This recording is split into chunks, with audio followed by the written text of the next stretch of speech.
तुलसी कारणं यत्र यत्र पद्मवनानिचं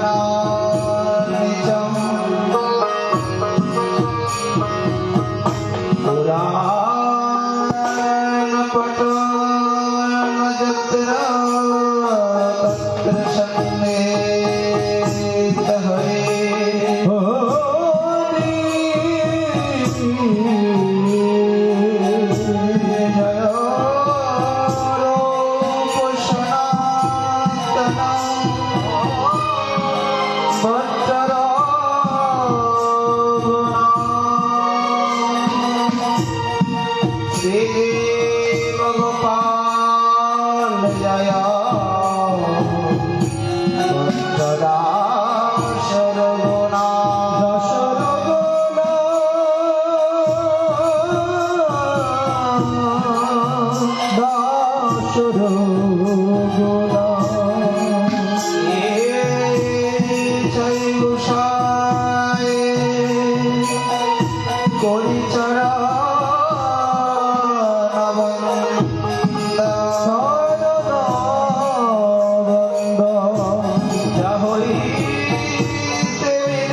জয় রাধে জয় জয় শ্যাম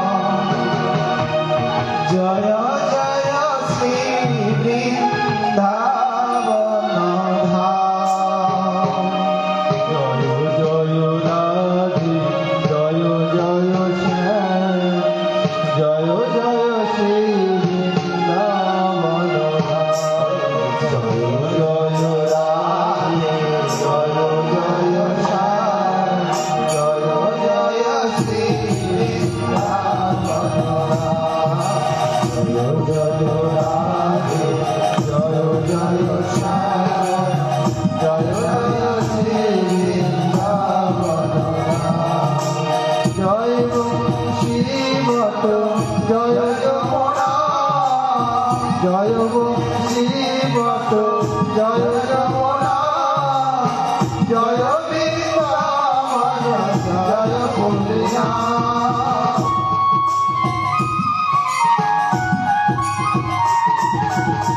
জয় শ্রীমত জয় যমুনা জয় বৃন্দাবন জয় পুণ্যা জয় জয় রাধে জয় জয় শ্যাম জয় জয় শ্রী বৃন্দাবন ধাম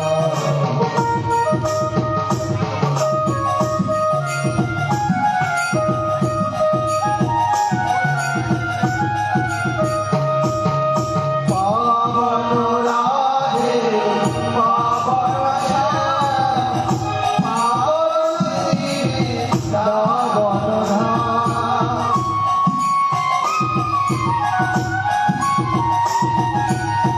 পাবন রাধে পাবন শ্যাম পাবন শ্রী বৃন্দাবন ধাম জয় জয় রাধে রাধে হরি বল জয় রাধে রাধে রাধে জয় রাধে শ্রী বৃন্দাবন রাধে জয় জয় রাধে জয় জয় শ্যাম জয় জয় শ্রী বৃন্দাবন ধাম রাধে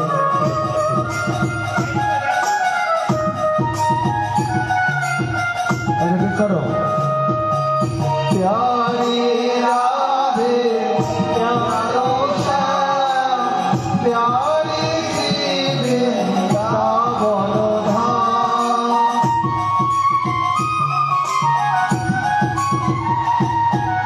प्यारी राधे प्यारो श्याम प्यारी श्री वृंदावन धाम जय जय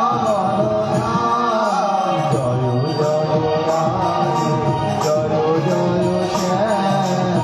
जय जय श्री वृंदावन धाम जय जय राधे जय जय श्याम जय जय श्री वृंदावन धाम जय जय राधे जय जय श्याम जय जय श्री वृंदावन धाम जय जय राधे जय जय श्याम जय जय श्री वृंदावन धाम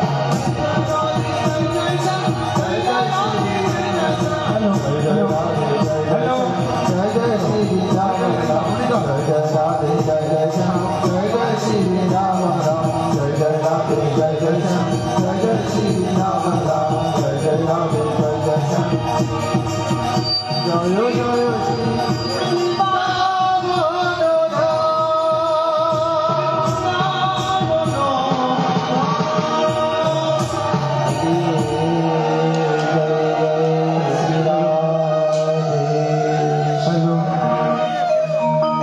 राधे हेलो श्री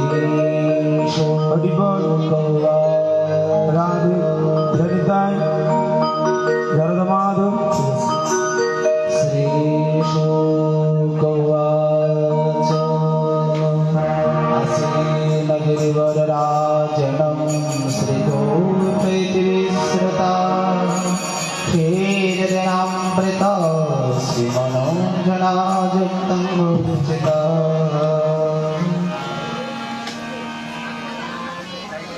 परमहंस परिव्राजक मुकुटमणि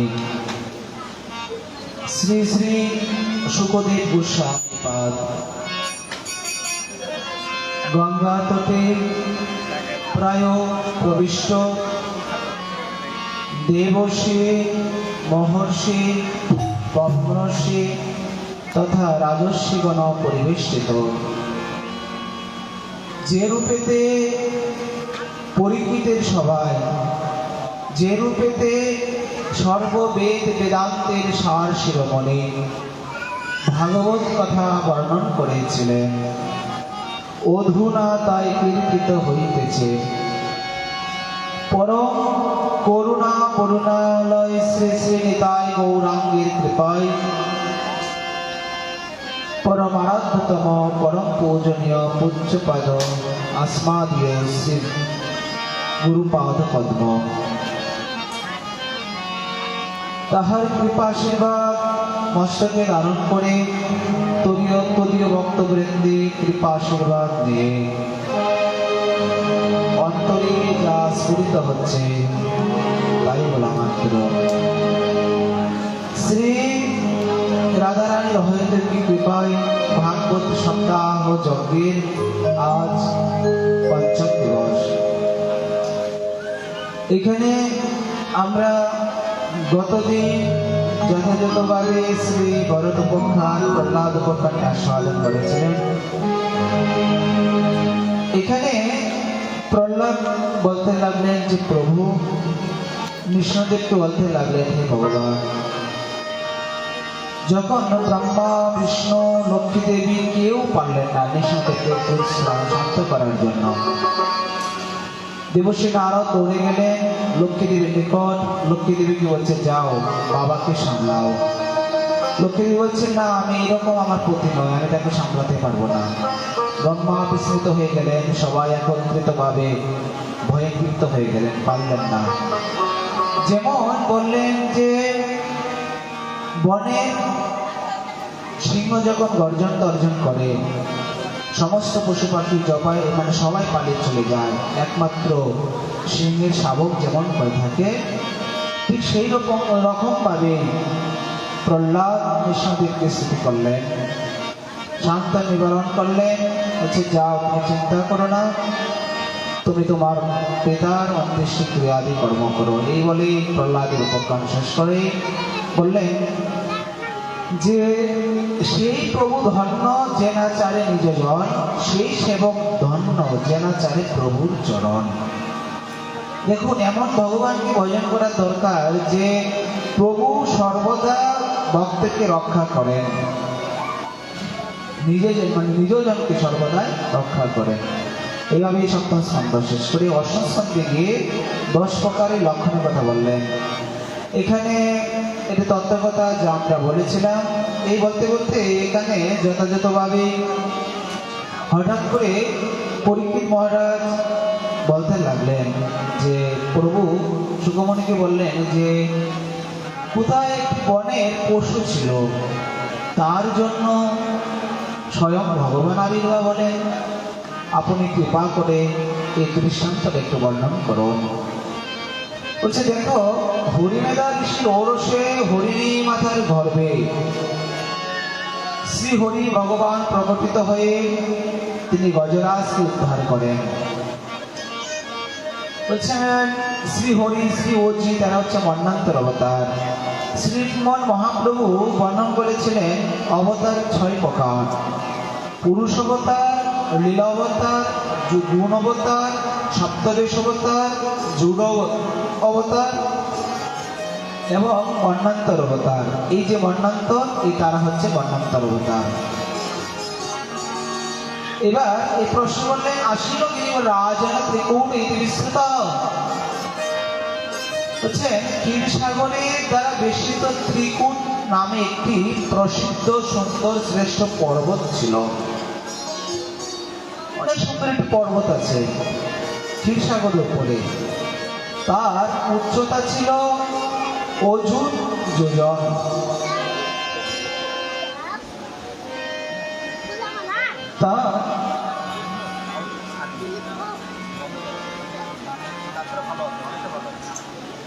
তার উচ্চতা ছিল অযুত যোজন।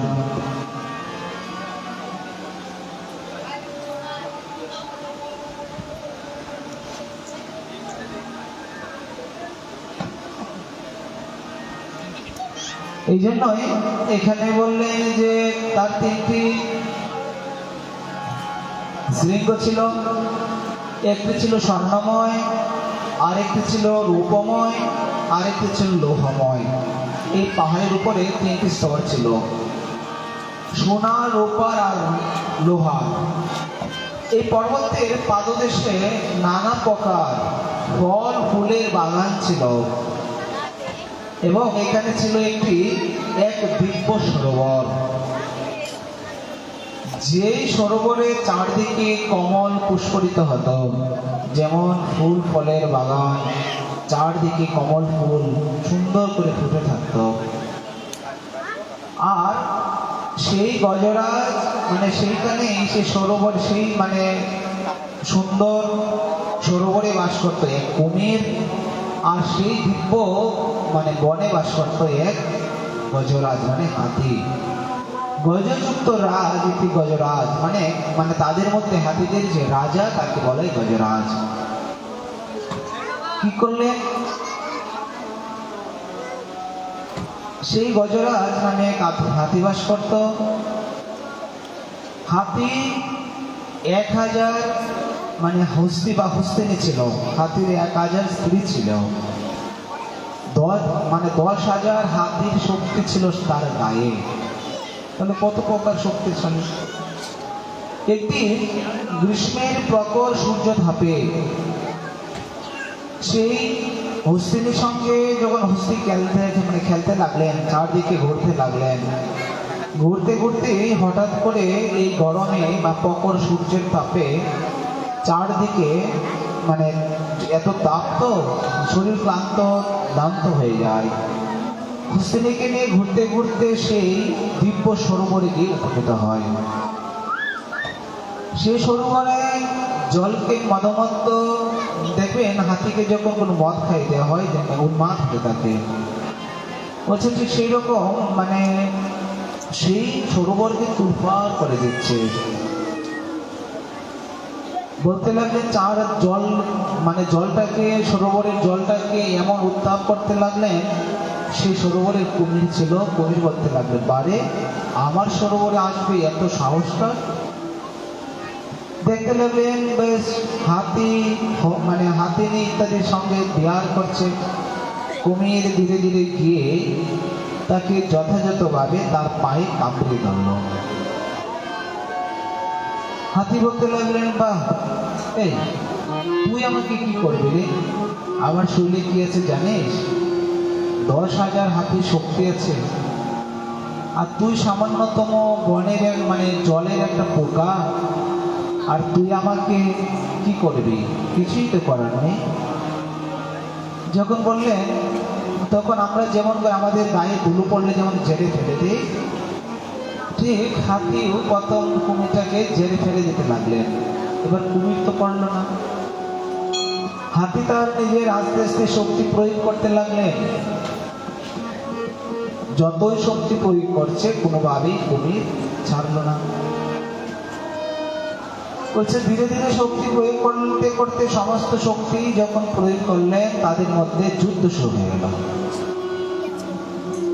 এইবার হাতি বলতে লাগলো, বারে আমি এত শক্তিশালী, এত বলবান, আর তাকে আমি কিচ্ছু করতে পারলাম না। এবার দেখতে দেখতে মধ্যাহ্নকাল থেকে প্রাককাল পর্যন্ত তাদের একবার ডলারলে হয়ে গেল, যা দুবার হয়ে গেল। যখনই তাদের মধ্যে একবারে দস্তাদস্তি হতে লাগলো, আর যখন পারলেন না হাতি, তখন চিন্তায় পড়ে গেলেন। তার নিজের শাবকদের, নিজের স্ত্রীদেরকে ডাকতে লাগলেন। একে একে সবাই উপনীত হলো। একটা শরীরের সাথে আর একটা শরীর লাগিয়ে তাকে টানতে লাগলেন। কোনোভাবেই তাকে উদ্ধার করা গেল না। এদিকে তারা কি করলেন? বলছে, দেখো তার মরার সময় হয়ে গেছে, তাকে ছেড়ে দাও। এই বলে নিজের আপন জন, স্ত্রী, পুত্র, বান্ধব সবাই চলে গেল। হাতি একা পড়ে গেল। হাতি হচ্ছে এদিক দিয়ে হাতি সর্বদা যুদ্ধ করতে থাকে, কিন্তু তার শক্তিতে কুলাচ্ছে না। গভীর জলাচল পানি, তার শক্তি বৃদ্ধি হতে লাগলো। হাতি থেকে রক্ত শোষণ করতে লাগলো।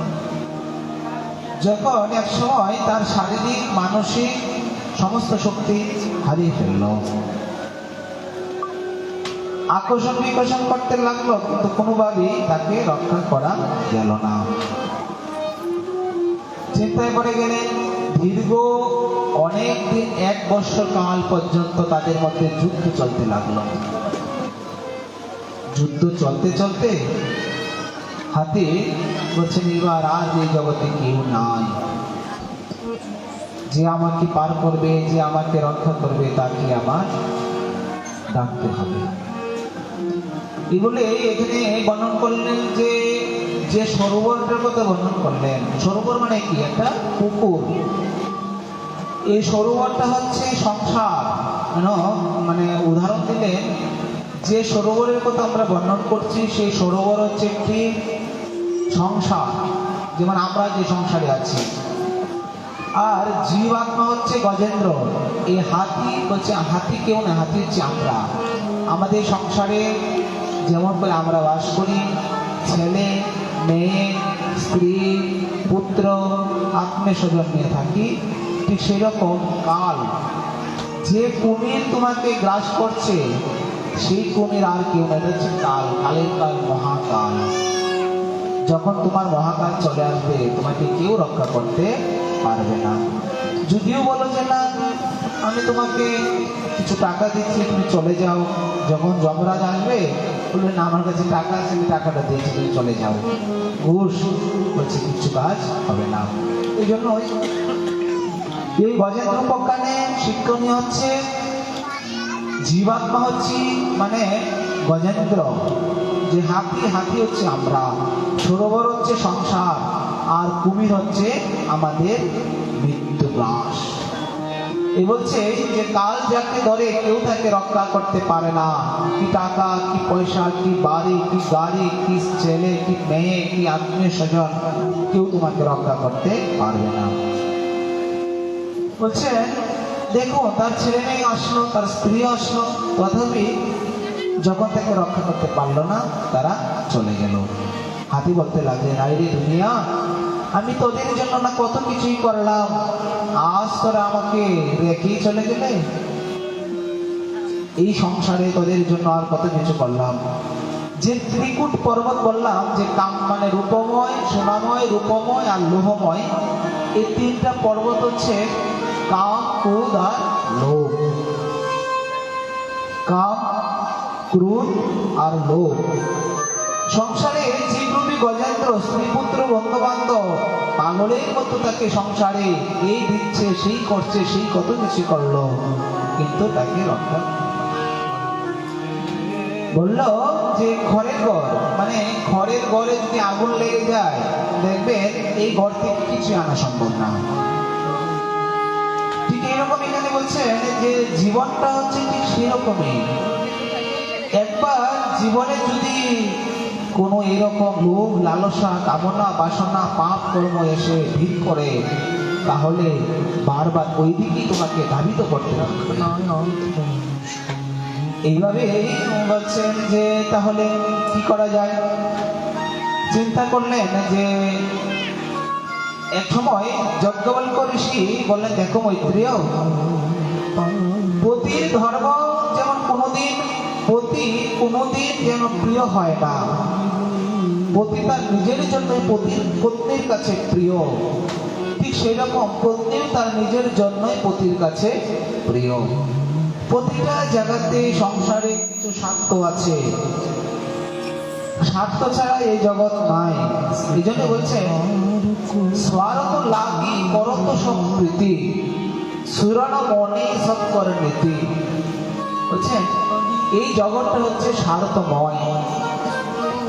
যতদিন আপনি সংসারে দিতে পারবেন, যতদিন আপনি সংসারে মানে সবকিছু, আজকে টাকার দরকার, টাকা দিলেন, বলছে আপনার মতন আর কেউ নেই। যখন আপনি কামাই করতে পারবেন, তখন আপনাকে খুব সুন্দর করে জামাইয়ের মতো খাবার দেবে।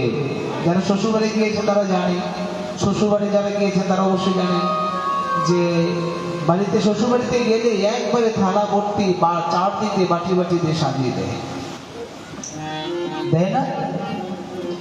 সেই রকম এখানে বললেন যখন আপনি কামাই করবেন তখন আপনার প্রতি সবাই ভালোবাসা দেখাবে। যখনই আপনি কিছু দিতে পারবেন না সংসারে, বলছে কিসের সংসারটা কিসের করলাম, দিন সংসার করলাম, আমাকে তুমি একটা সুতাও দিতে পারলে না। আজকে মেরিটেড ছিল, কোথায় আমার জন্য একটা সোনার হার আনবে, আর তোমার এটা মনেই নেই। এই সংসার করলাম, এই সংসারের কি মূল্য আছে? এর থেকে অন্য জায়গায় গেলে খুব ভালো হতো। হচ্ছে এই হচ্ছে জগৎ। যতক্ষণ গাভী দুধ দেবে ততক্ষণই গাভীর আদর থাকবে, তাকে সুন্দর করে ঘাস খাওয়াবে, বিভিন্ন জিনিস খাওয়াবে। যখনই তার দুধ দেওয়া বন্ধ হয়ে যাবে, হচ্ছে তার আদরও কমে যাবে। এই জন্য বলছে যে এই সংসারে যতদিন তুমি দিতে পারবে ততদিনই তোমার সঙ্গে ভালো সম্পর্ক থাকবে। যখনই তুমি দেওয়ার বন্ধ করে দিবে, তারাই সংসার লোকেই বলবে কি করেছো আমার জন্য, কিছুই তো করোনি, কি দিয়েছো? হঠাৎ করে মানে একটা সুন্দর দৃষ্টান্ত বললেন যে এক বৃদ্ধ, তার 4টি ছেলে। বৃদ্ধ সরকারি চাকরি করতেন, চাকরি ছেড়ে দিলেন, রিটায়ারের সমস্ত পয়সা 4 ছেলেকে ভাগ করে দিলেন। বন্ধু বান্ধব বলছে কি রে, তোর দেওয়ার দরকার কি, থাক না, কি আছে? বলছে না, আমার সে ছেলেরাই তোমার সম্পদ, ওদেরকে না দিলে কি করবো? বলছে ওরা সঙ্গে সঙ্গে কাজে ভাবতে পারবো, বাস সামনে যা। যখনই কথা বললেন ভাগাভাগি করে দিয়ে দিলেন। 4 বউ করে আসলো, এইবার বাবার ভাগাভাগি হয়ে গেল। 1 মাস আমার ঘরে, আর 1 মাস তার ঘরে, তার 1 মাস এমন করে 4 মাস করে 1 মাস করে চলে গেল 4 সংসারে। বড় ছেলে ঘরে গেল, বলছে তার চশমাটা ভেঙে গেছে। বলছে বাবা, তার ছেলেকে বললো দেখবে বাবা আমার চশমাটা ভেঙে গেল, চশমাটা একটু বানিয়ে দিবে। যখনই বানাতে বলছে বাবা দেখছি, এই কথা ও আসলে বলতে লাগে শোনো, চশমা আর 2 দিন পরে ওই ঘরে চলে যাও, ও বানিয়ে দিবে, তো বানাতে হবে না, যাও। টাকা কত টাকা লাগবে? ছেলেকে স্কুলে ভর্তি করতে হবে, জুতা কিনতে হবে, এবার কত টাকা পয়সার দরকার? তাক লাগবে না, পরে যার ঘরে যাবে সে দেবে। বড় ছেলে দিলেন না।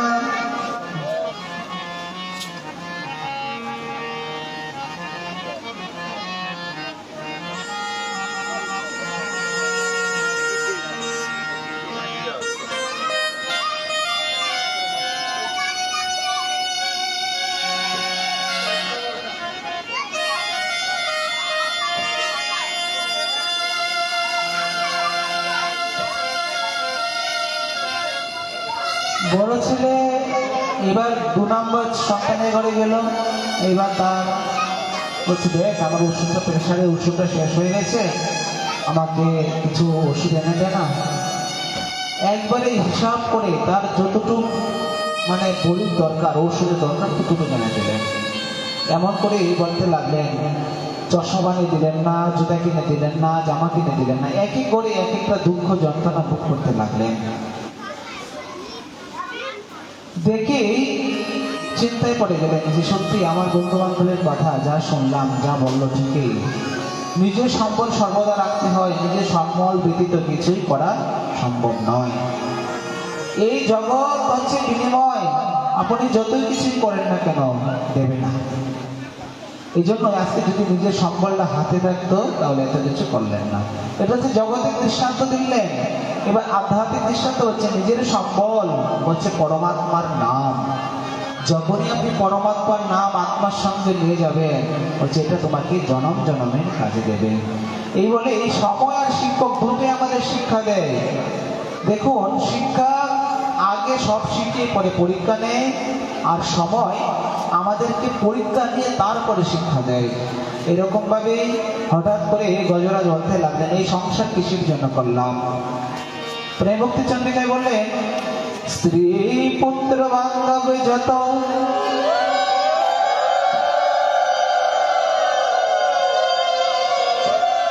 মরে যায় কত শত,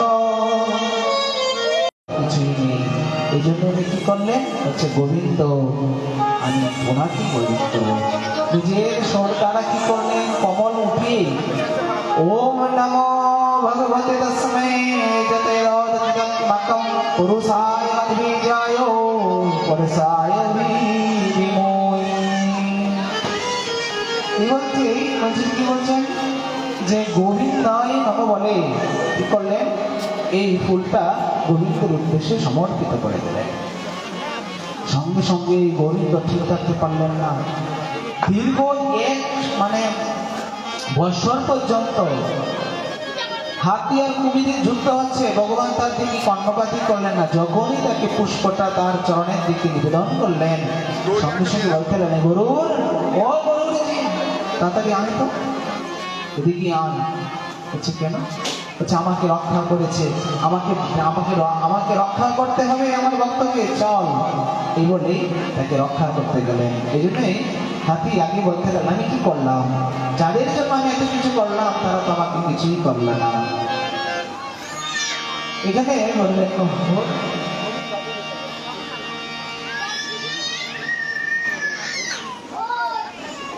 হরি যাদেরও চাই, হরি যাদের চাহিয়া তোমারে ভুলেছি, তারা তো চাহে না মারি। ওরে হরি যাদের লাগিয়া তোমারে ভুলেছি, তারা তো চাহে না আমারি। বলে রবি শশী তারা সবে হলো হারা, রবি শশী তারা সবে হলো হারা, দীপ নিভে যায় আধারে, তারা চাহে না আমারে। হরি যাদের লাগিয়া তোমারে ভুলেছি, তারা তো চাহে না আমারে।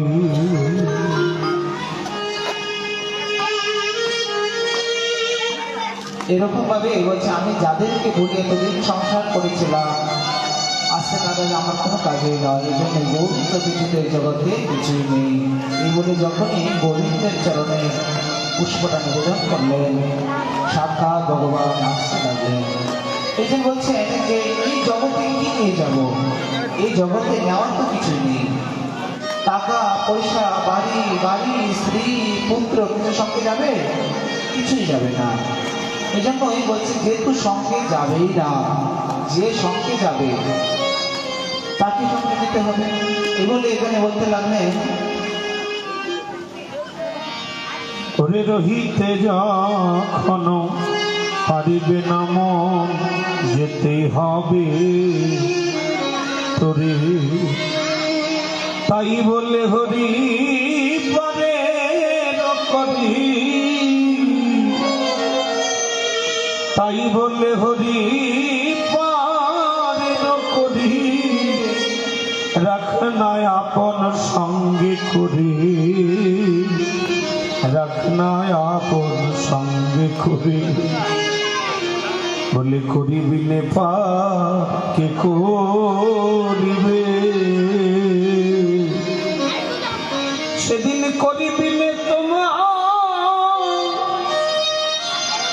ওরে কে পার করিবে,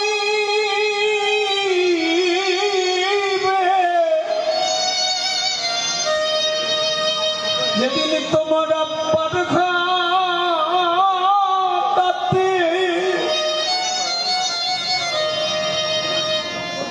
ঘাটাতে বসে কাঁদবে, সেদিন করিবেন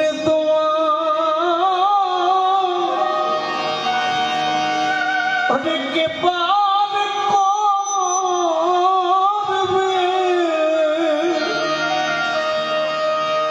ওরে রহিতে যখন পারিবে না যেতেই হবে যখন তোরে, তাই বলে হরি পারের করি, রাখনায় আপন সঙ্গে করি রে, রাখনায় আপন সঙ্গে করি।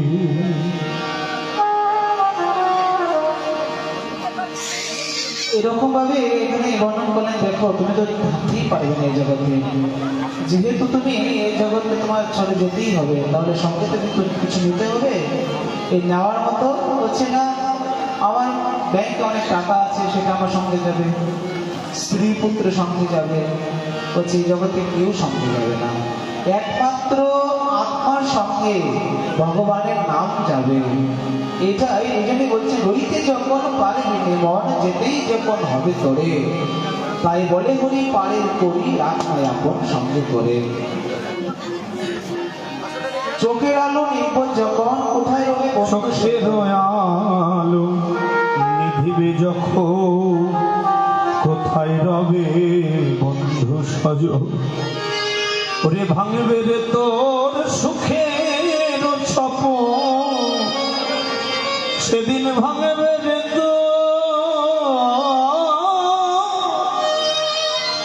সেদিন ভাঙবে রে তোর সুখের স্বপন। সকল আপন যাবে দূরে, সকল আপন যাবে দূরে। সেদিন গোবিন্দ বিনে আপন আরেককে বাড়াবে। ওরে যেদিন পাড়া খাতে ওরে বসে কাঁদবে, সেদিন গোবিন্দ বিনে আপন আরেককে বাড়াবে। ওরে ভূতের ভেগা খেতে মইলি গণনা, তাহি কি ফল পেলি। দিবানিশি ব্যথাই জলি ভাসলি, সদয় অশ্রু নিধি। বাজিবে যখন পারের ভেরি, তোরে যেতে হবে সকল ছাড়ি। তাই ধর না বুকে একবার গোবিন্দের চরণ তরি, ধর না বুকে গোবিন্দের চরণ তরি। বলো না বদনে হরি রে, বলো না বদনে হরি হরি। এমন করে সুন্দর করে যখন বলতে লাগলেন, দেখো এই জগতে কেউ কিছু নয়, সবাই নিজের স্বার্থ, স্বার্থ লাগি করো তো সব প্রীতি। বলছে এই জগৎটা সব স্বার্থময়, এই জন্যই বলছে এই জগতে যা কিছু করলাম সব কিছুই বৃথা।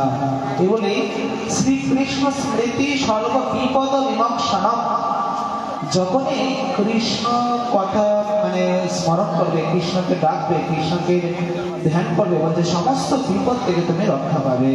এই বলে যখন ভগবানকে স্মরণ করলেন, সাক্ষাৎ কৃষ্ণচন্দ্র গরুর জির মানে গরুর জির উপরে উঠে দৌড়ে আসতে লাগলেন। বলছে গরুর তুমি আরো জোরে চলো। বলছে প্রভু আমি আমার সমস্ত শক্তি দ্বারা আমি চলছি। বলছে না, আমার মনে হয় তুমি আরো জোরে দরকার। যখনই বলতে লাগলেন তখন এসে আর কিছু মানে গরুর উপর যেন তার সহ্য হচ্ছে না, লাভ দিয়ে পড়ে কি করলেন, প্রথমে এসে কুমিরটাকে উদ্ধার করলেন। পরীক্ষিত প্রশ্ন করলেন যে গুরুদেব তোমার ভক্ত হচ্ছে কি গজরাজ, মানে প্রভুর ভক্ত হচ্ছে গজরাজ, এখানে কুমিরটাকে আগে উদ্ধার করলো কেন? বলছে বাহ, এটা তুমি জানো না, আশ্রয় লইয়া ভজে তারে কৃষ্ণ নাহি তেজে, আর সম্পরে অকারণ। এখানে আশ্রয়ের কথা বললেন, যে মে ভক্ত জনা পার্থ মে নমে ভক্তশ্চ জনা, মত ভক্তশ্চ তে ভক্তা সে মে ভক্ত তমাম বর্ধা। বর্তমানে বর্ণন করলেন যে আমার ভক্ত, ভগবান বললেন যারা আমার ভক্ত তারা প্রকৃত ভক্ত নয়, যারা আমার ভক্তের ভক্ত তারাই আমার প্রকৃত ভক্ত। কারণ এদিক দিয়ে কুমির হচ্ছে আমার ভক্ত, আর কুমির মানে হাতি হচ্ছে আমার ভক্ত, আর হাতির পায়ে পড়ে আছে কুমির, তাহলে কুমির হচ্ছে আমার ভক্তের ভক্ত, এই জন্যই তাকে আগে উদ্ধার করলেন।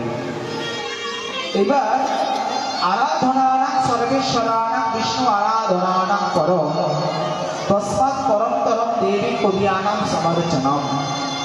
হচ্ছে এই জগতে যত আরাধনা আছে তার মধ্যে সর্বশ্রেষ্ঠ আরাধনা হচ্ছে বিষ্ণু ভক্তের সে আরাধনা করা। তার থেকেও শ্রেষ্ঠ হচ্ছে কৃষ্ণ ভক্তের আরাধনা করা। আমি ভজন করে ভগবানকে লাভ করবো এটা অনেক দূরের কথা, কিন্তু কৃষ্ণ ভক্তের সঙ্গ করে তার সেবা করে তাকে সন্তুষ্টি বিধান করে আমি যদি চলতে পারি হচ্ছে তার কৃপা আমার মধ্যে আসবে, আর এই কৃপা শক্তিতে আমি ভগবানকে লাভ করতে পারবো। এই জন্যই পরীক্ষিত প্রশ্ন করলেন, আচ্ছা এই কুমিরটা কে ছিল গুরুদেব? হচ্ছে কুমিরটা ছিল দেবল ঋষি। দেবল ঋষি অভিশাপে করে কুমির শরীর প্রাপ্ত হয়।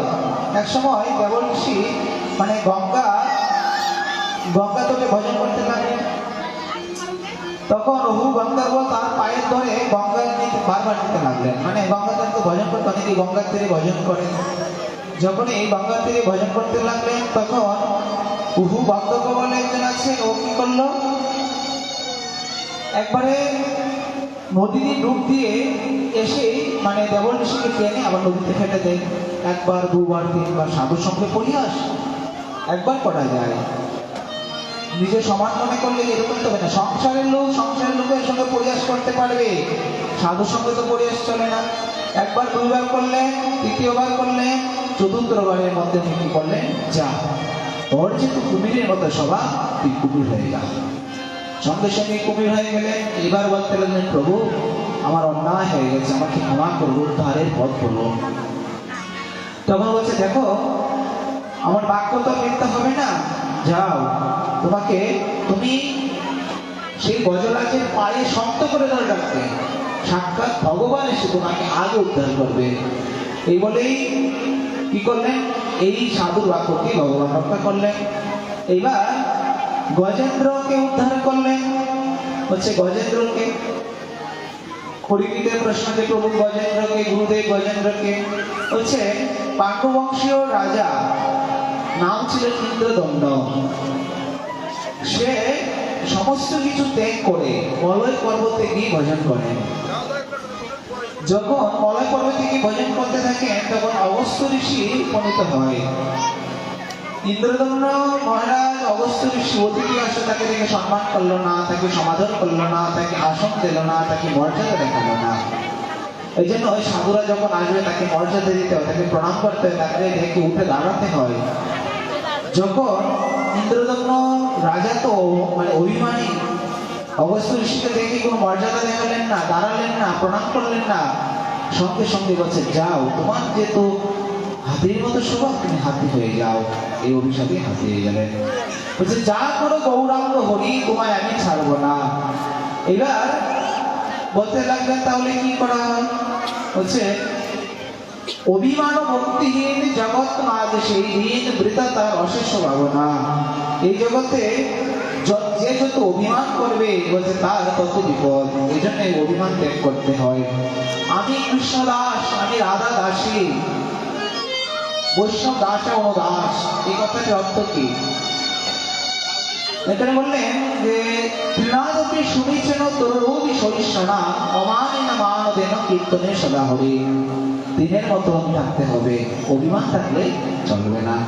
এমন করে এই উপজ্ঞান যারা শ্রবণ করবে, বলছে যারা গজেন্দ্র মোক্ষ উপজ্ঞান প্রতিদিন শ্রবণ করবে, যারা দুঃস্বপ্ন দেখে, বিভিন্ন ধরনের রাত্রে যারা স্বপ্ন দেখে উল্টা পাল্টা, বলছে এই স্বপ্ন থেকে মুক্তি লাভ পাবে।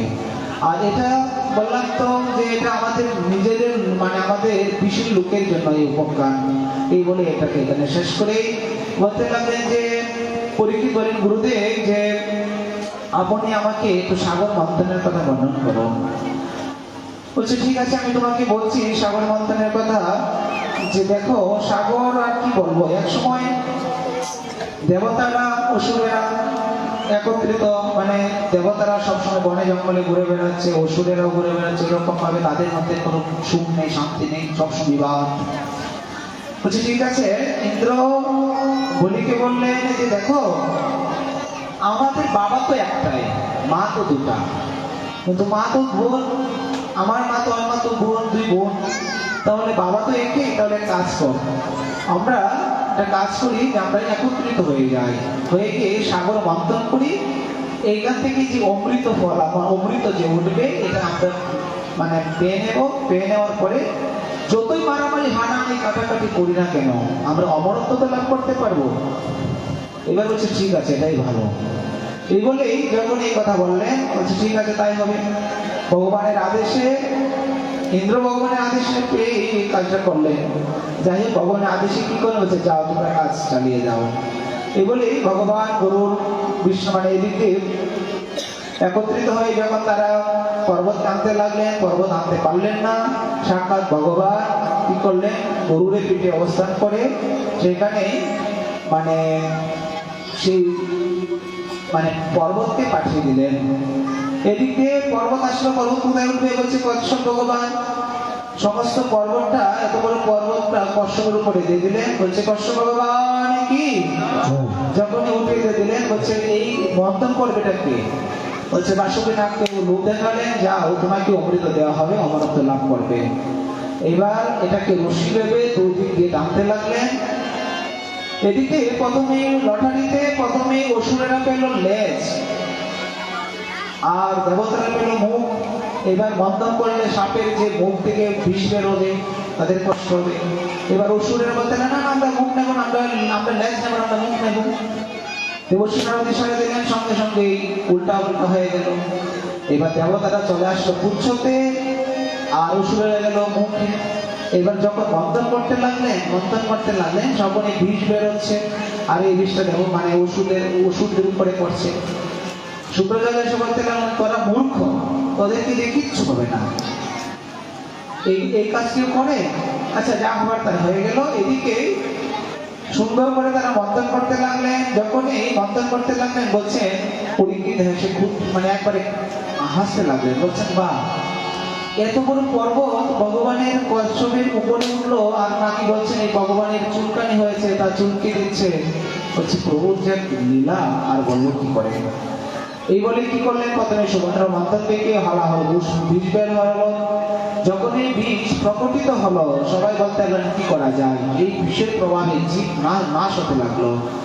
সবাই ব্রহ্মাণ্ডকে উপনীত হলো। ব্রহ্মা বলছে আমার দ্বারা সম্ভব নয়। সবাই গেল ভগবান বিষ্ণুর নিকট। বিষ্ণু বলতে এটা সম্ভব নয়, যাও দেবাদিদেবী একমাত্র কর্তা। তার নিকট দেবতারা সবাইকে বললেন, বলছে প্রভু একমাত্র আপনি রক্ষা করতে পারেন, নচেত আমাদের রক্ষা হবে না। বলছে ঠিক আছে তোমরা দাঁড়াও, যদি পার্বতী আমাকে বলে তাহলে আমি খাবো, নাহলে আমি পাবো না। পার্বতীকে স্তুতি করলে, পার্বতী বলছে দেখো জীবকে রক্ষা নিমিত্তে আপনি গ্রহণ করতে পারেন। তখন পার্বতীকে বড় করিয়ে দিয়ে উনি কি করলেন, বিষটা গ্রহণ করলেন।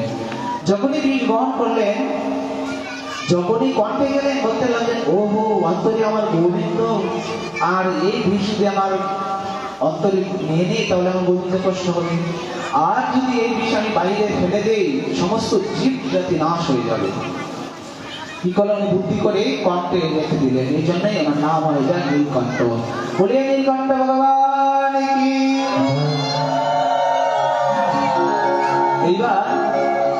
এইবার বলতে লাগলেন দেখো এই যে এত বড়, এই জন্য তার নাম হয়ে যায় দেবাদিদেব মহাদেব। যারা অমৃত পান করেছেন তাদের নাম হয়ে যায় দেব, আর যারা মানে যিনি বিষ পান করেছেন ওনার নাম হয়ে যায় দেবাদিদেব মহাদেব।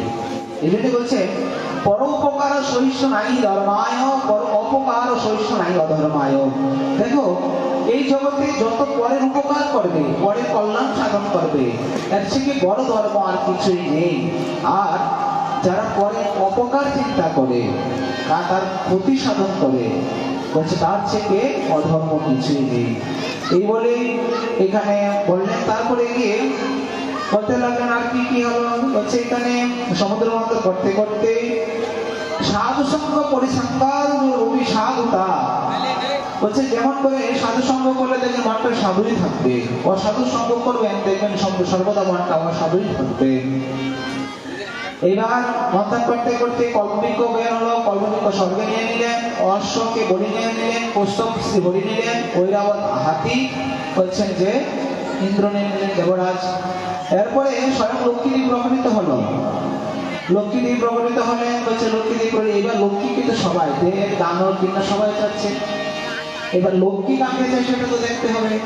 এবার লক্ষ্মীকে সেই বৈজন্তী মালা শ্রী গোবিন্দকে সমর্পিত করলেন।